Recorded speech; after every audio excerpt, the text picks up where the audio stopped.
Dielectric constant যেটাকে epsilon আর যেটা লেখা আছে এটা রিলেটিভ বলে। তো ডায়ালেকট্রিক কনস্ট্যান্টে যদি আমি বলি সেটা হচ্ছে how well A material can store electrical energy in electrical field. Mainly আমরা কি জানি যে ডায়ালেকট্রিকের মধ্যে দিয়ে কোনো কারেন্ট কন্ডাক্ট হয় না, মানে কোনো ফ্রি ইলেকট্রন থাকে না বলে কারেন্ট কন্ডাক্ট করে না, কিন্তু এনার্জি স্টোর করতে ব্যবহার করা হয়। ওই জন্য ক্যাপাসিটরের মধ্যে ফ্রি স্পেস যেটা থাকে সেটাও ডায়ালেকট্রিক, ওই জন্য এনার্জি স্টোর করে। ওটা ডায়ালেকট্রিক থাকলেও সে এনার্জি স্টোর করবে। তাহলে how well A material can store electrical energy in an electric field, তাহলে বোঝা গেল কি বলতে চাইছে। এবার ডায়ালেকট্রিক যে কনস্ট্যান্ট, বেসিক্যালি একটা রিলেটিভ ডায়ালেকট্রিক কনস্ট্যান্ট যেটা হচ্ছে এপসাইলন আর বলে, তার ফর্মুলা হচ্ছে এপসাইলন বাই এপসাইলন নট, মানে এপসাইলন বাই এপসাইলন নট। এবার এই এপসাইলন মানে হচ্ছে ওই ডায়ালেকট্রিক মেটেরিয়ালের ইলেকট্রিক পারমিটিভিটি, আর এটা হচ্ছে আগের ভিডিওতেই বললাম ফ্রি স্পেস ইলেকট্রিক্যাল মানে ইলেকট্রিক পারমিটিভিটি।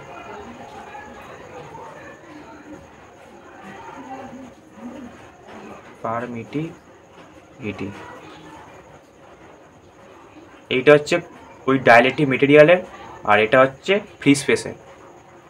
এই রেশিওটাকে আমরা বলবো ডায়ালেকট্রিক কনস্ট্যান্ট। এবার ডায়ালেকট্রিক কনস্ট্যান্ট কেন বলছি, কারণ এর যা ইউনিট এরও কোনো এর যে মানে আমরা এপসাইলন নটের ইউনিটকে দেখলাম ফ্যারাডে পার মিটার।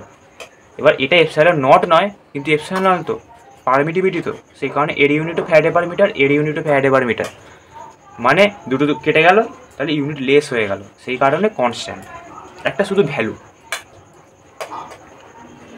আর লেখার মানে হচ্ছে রিলেটিভ, কারণ ওই ডায়ালেকট্রিকের পারমিটিভিটির সাথে ফ্রি স্পেসে যেহেতু ভাগ করছি, তাই relative permittivity of the dielectric material হচ্ছে এটা epsilon R, R for relative.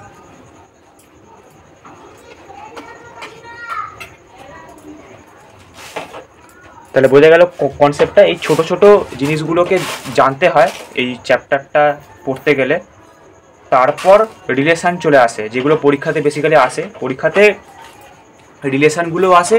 আবার পার্ট কোশ্চেন যেগুলো, কারণ আমি যেগুলোই পড়াচ্ছি সেগুলো সব পিওয়াইকিউ, আলাদা করে পিওয়াইকিউ বলছি না, কিন্তু যা যা পড়াচ্ছি সব পিওয়াইকিউরই জিনিস। কোনোটাতে বেসিক্যালি এগুলো ছোটো ছোটো জিনিস তো, প্রায় পার্ট মার্কসে আসে, মানে হয়তো part is dielectric constant and electric susceptibility লিখতে দিল, নিয়ে তার সাথে relation between dielectric constant and electric susceptibility নিয়ে টোটাল মিলিয়ে হয়তো 7 নম্বর দিল, এরকমভাবে পরীক্ষায় আসে। এবার রিলেশান করার আগে তো জিনিসগুলোকে জানতে হবে যে আমি যাদের মধ্যে রিলেশান করছি সেগুলো মানে কি অ্যাকচুয়ালি। ওই জন্য ছোটো ছোটো যে জিনিসগুলো জানানো উচিত সেগুলো আমি জানিয়ে দিচ্ছি, তারপর রিলেশানে আসবো। তাহলে আশা করি বোঝা গেছে। চল নেক্সট ভিডিও দেখা হবে।